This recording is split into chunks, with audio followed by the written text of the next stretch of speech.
Walang laban ng Earth sa kakaibang nilalang at sa pagdating niya, magtutulungan man, ramdam pa rin ang kakulangan.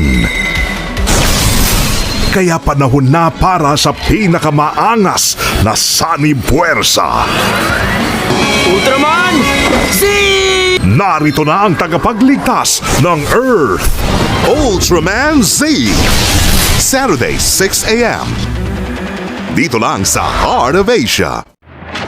Can the world's most notorious thief work together with the world's greatest detective? Nauubos na.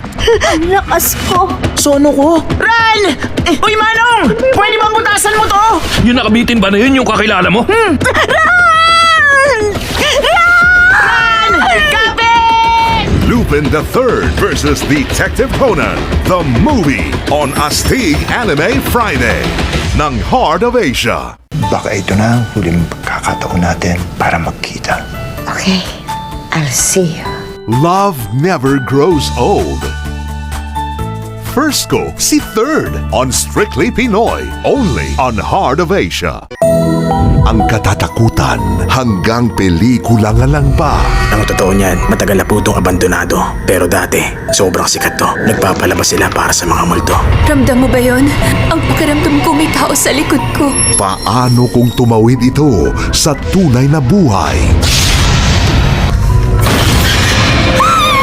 The Screen at Camp Shanaud. Ngayong Saturday, 10 p.m. sa Screams on Screen ng Heart of Asia. Dalawang taong walang kahit anong pagkakatulad.